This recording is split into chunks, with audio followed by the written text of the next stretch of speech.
Hey guys, welcome back. Today we're making this delicious, quick and easy mug donut. Let's get started.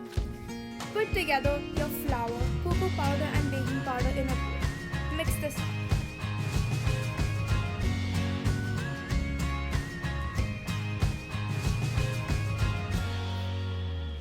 In a mug, put in your sugar, almond milk, vegan butter and vanilla. Mix it up. Quickly. Sorry, we have not been posting regularly. We are going to start posting once in every 2 weeks from now. Thank you for being so understanding. Add your flour mix. Mix this until you have a batter consistency. Optionally, add in chocolate chips.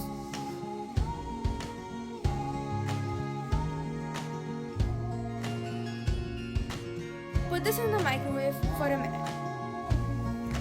This mug donut is quick and delicious. Subscribe if you want to, and if you liked the video, smash that like button. Let us know what you would like to see from us next.